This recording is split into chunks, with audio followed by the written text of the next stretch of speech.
പ്രൊഫൈലാണ് ലോകത്തിലെ ഏറ്റവും സിമ്പിളായിട്ടുള്ള ഡിസ്കോഴ്സ്. കാരണം എന്താണ്, പ്രൊഫൈലിൽ നിങ്ങൾ എഴുതേണ്ട കാര്യങ്ങളൊക്കെ ഓൾറെഡി അവർ കൊടുത്തിട്ടുണ്ടാവും. Prepare a short profile of Vaikom Muhammad Basheer using the details given below എന്ന് പറഞ്ഞു കഴിഞ്ഞാൽ നിങ്ങളത് ഇംഗ്ലീഷിലേക്ക് സ്റ്റേറ്റ്മെൻ്റ് ആക്കി എഴുതിയാൽ മതി. നിങ്ങളെങ്ങനെയാക്കി എഴുതുക? ഫസ്റ്റ് തന്നെ നിങ്ങൾ എന്ത് ചെയ്യുക, ഹെഡിങ് കൊടുക്കുക, അദ്ദേഹത്തിൻ്റെ പേര് കൊടുക്കുക, വൈക്കം മുഹമ്മദ് ബഷീർ എന്ന് എഴുതി വെക്കുക. അദ്ദേഹത്തിൻ്റെ പേര് വിരാട് കോഹ്ലിയാണ്, വിരാട് കോഹ്ലി എന്ന് എഴുതി വെക്കുക. അത് എഴുതി വെക്കാതിരിക്കാൻ പറ്റില്ല. ഓക്കെ, എഴുതി വെക്കണം. എന്നിട്ട് എഴുതുക ബോൺ ജാനുവരി 1908 ഇൻ കേരള. എങ്ങനെയാണ് നിങ്ങൾ എന്താണ് സെൻറ്റൻസിലേക്ക് എങ്ങനെ ആക്കുക? വൈക്കം മുഹമ്മദ് ബഷീർ വാസ് ബോൺ, അല്ലേ? Vaikom Muhammad Basheer was born in ആണോ ഓൺ ആണോ?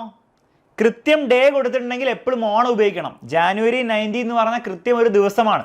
ജാനുവരി 19 എന്ന് പറഞ്ഞു കഴിഞ്ഞാൽ കൃത്യം. മക്കളെ നോട്ടീസ് അലൻ സാർ എടുത്തിട്ടുണ്ടോ ഇല്ലയോ എന്നൊക്കെ ചോദിക്കുന്നുണ്ട് പിള്ളേർ. നമുക്ക് നോക്കട്ടെ അലൻ സാറ് നോട്ടീസിൻ്റെ കാര്യം. നോട്ടീസ് അലൻ സാർ ഇനി തിരിച്ചു വരുമ്പോൾ അലൻ സാർ പഠിപ്പിക്കും കേട്ടോ. തിരിച്ചു വരുന്നതിൽ അലൻ സാർ പഠിപ്പിക്കും. Okay, ready, don't worry, relax. കൃത്യം ഡേ കൊടുത്താൽ എപ്പോഴും ഓൺ തന്നെ ഉപയോഗിക്കണം എന്നുള്ളവരും മറന്നു പോകരുത്. On January 19, on Monday. Okay, കൃത്യം ഡേ ആണെങ്കിൽ ഓൺ തന്നെ ഉപയോഗിക്കണം സാർ. അപ്പം ഇൻ എപ്പോഴാണ് ഉപയോഗിക്കുക? ഇൻ 1993, ഒരു വർഷമാണ്, അല്ലെ? ഒരു ഇൻ ജാനുവരി, ഒരു മാസം അല്ലെ ഒരു വർഷമൊക്കെ ആണെങ്കിൽ നിങ്ങൾ എന്ത് ചെയ്യുക? ഇൻ ഉപയോഗിക്കുക. കൃത്യം ദിവസം കൊടുത്തിട്ട് നിങ്ങൾ ഓൺ ഉപയോഗിക്കാം. ഓക്കെ, അപ്പോൾ ഓൺ ജാനുവരി 19, 1908 ഇൻ കേരള. ഇത്രയേ ഉള്ളൂ first sentence. Vaikom Muhammad Basheer was born on January 1908 in Kerala. അത്രയേ ഉള്ളൂ സംഭവം. അയ്യേ, നെക്സ്റ്റ് എന്താണ്? Famous as. ഇതിങ്ങനെ സെൻറ്റൻസ് ആക്കുക. ഹി വാസ്, എപ്പോഴും വൈക്കം മുഹമ്മദ് ബഷീർ എന്ന് എഴുതണ്ടല്ലോ. He was famous as a short story writer, novelist, freedom fighter. Relax ചെയ്ത് ഇംഗ്ലീഷ് എഴുതി വെക്കുക. He was famous as a short story writer, novelist and freedom fighter. അയ്യേ, നെക്സ്റ്റ് എന്താണ്? Notable works. അതെങ്ങനെയാക്കുക? ഹിസ് നോട്ടബിൾ വർക്ക്സ് വേർ എന്ന് പറയാം, അല്ലെ his notable works include എന്ന് പറയാം. ഇത് കോപ്പി പേസ്റ്റ് ചെയ്യുക. ബാല്യകാല സഖി, ശബ്ദങ്ങൾ, പാത്തുമ്മയുടെ ആട്, മതിലുകൾ, ആൻഡ് അനർഘ നിമിഷം, ആൻഡ് ജന്മദിനം എഴുതി വെച്ചാൽ മതി. നോക്കി ഇവിടെ നോക്ക്. ഹിസ് നോട്ടബിൾ വർക്ക്സ് ഇൻക്ലൂഡ് എന്ന്, അല്ലെ വേർ എന്ന് പറയാം. ആർന്ന് പറയാൻ പറ്റില്ല, കാരണം അദ്ദേഹത്തിൻ്റെ വർക്കുകൾ ആർന്ന് പറഞ്ഞാൽ തെറ്റില്ല, പക്ഷേ വേർ എന്നാണ് അതിൻ്റെ ഒരു കറക്റ്റ് രീതി. ഹിസ് നോട്ടബിൾ വർക്ക്സ് വേർ ബാല്യകാല സഖി, അല്ലെങ്കിൽ ഇൻക്ലൂഡ് എന്ന് പറഞ്ഞാൽ മതി. ശബ്ദങ്ങൾ കോപ്പി അടിച്ച് വെക്കുക. അത് നേരെ കോപ്പി പേസ്റ്റ് ചെയ്ത് വെക്കുക. അത്രേ ഉള്ളൂ. വേറെ ഒന്നും നിങ്ങളുടെ ഭാഗത്തൊന്നും എഴുതേണ്ട ആവശ്യമില്ല. സിമ്പിളാണ്. അവാർഡ്സ് എങ്ങനെയാണ് മക്കളെ പറയുക?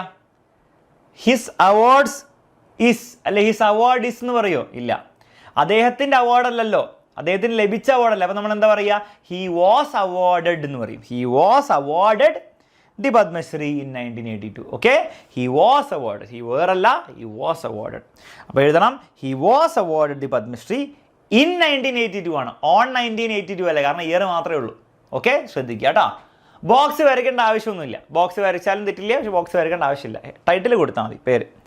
ഹി ഡൈഡ് ഇൻ 1994 എന്ന് പറയുമോ? ഇല്ല, എപ്പോഴും നമ്മൾ ഡൈഡിന് പകരം എന്താ പറയുക?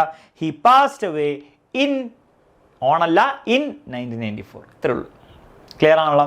ഇനി പ്രൊഫൈലിൽ എക്സ്ട്രാ നിങ്ങൾ ഒരു കാര്യം പോലും, നിങ്ങൾ ഒരു പോയിന്റ് പോലും എഴുതേണ്ട ആവശ്യമില്ല. ഇവിടെ കൊടുത്തിരിക്കുന്ന കാര്യങ്ങൾ മാത്രം വെച്ചിട്ട് സെൻറ്റൻസുകളാക്കിയാൽ മതി. പക്ഷെ കൊടുത്തിരിക്കുന്ന കാര്യങ്ങളൊക്കെ സെൻറ്റൻസ് ആക്കണം. ശ്രദ്ധിക്കേണ്ട കാര്യങ്ങൾ, അവാർഡ്സിന് ഹീസ് അവാർഡ്സ് വരുന്ന പറയില്ല, ഹി വാസ് അവാർഡഡ് അല്ലെ ഷീ വാസ് അവാർഡഡ് എന്നേ പറയുള്ളൂ. ഡൈഡ് എന്ന് പറയില്ല, ഹി പാസ്ഡ് അവേ അല്ലെങ്കിൽ ഷീ പാസ്ഡ് അവേ എന്ന് പറയുള്ളൂ. എഡ്യൂക്കേഷൻ കൊടുത്തിട്ടുണ്ടെങ്കിലോ? എഡ്യൂക്കേഷൻ കൊടുത്തു saint Mary high school, saint Stephen's college എന്ന് കൊടുത്താൽ his education was saint Stephen's college എന്ന് എഴുതി വെക്കാൻ പാടുണ്ടോ? ഇല്ല. He completed his education from, അല്ലെ she completed his education from saint Mary's high school, followed by, കോളേജും കൂടി കൊടുത്തിട്ടുണ്ടെങ്കിൽ ഫോളോഡ് ബൈ ഹിസ് അല്ലെ her graduation from Saint Stephen's College, Delhi. Most important achievements include achievements എഴുതി വെക്കുക. അത്ര ഉള്ളൂ. മനസ്സിലായില്ലേ? ലാസ്റ്റ് പ്രൊഫഷൻ കൊടുക്കുകയാണെങ്കിൽ ഹിസ് പ്രൊഫഷൻ വാസ് ക്രിക്കറ്റർ എന്ന് പറയരുത്. ഓക്കെ, അല്ലെ his profession was a scientist എന്ന് പറയുന്നതിന് വരെ നമ്മൾ എന്ത് പറയുക? He worked as a scientist at ISRO, അല്ലെ വർക്ക്ഡ് ആസ് ദിസ്, അല്ലെ ആ രീതിയിൽ പറയാം. ഓക്കെ, സെറ്റാണല്ലോ മക്കളെ? ബുദ്ധിമുട്ടില്ല. അപ്പോൾ ഇത്രയും കാര്യങ്ങൾ ഇന്ന് ശ്രദ്ധിച്ചാൽ പ്രൊഫൈൽ സെറ്റാണ്. നിങ്ങൾക്ക് പ്രാക്ടീസ് ചെയ്യാൻ വേണ്ടി, ചോദ്യോത്തരങ്ങൾ പ്രാക്ടീസ് ചെയ്യാൻ വേണ്ടി ക്വസ്റ്റ്യനും കൊടുത്തിട്ടുണ്ട്, ആൻസറും കൊടുത്തിട്ടുണ്ട്. ക്വസ്റ്റ്യനും കൊടുത്തിട്ടുണ്ട്, ആൻസറും കൊടുത്തിട്ടുണ്ട്.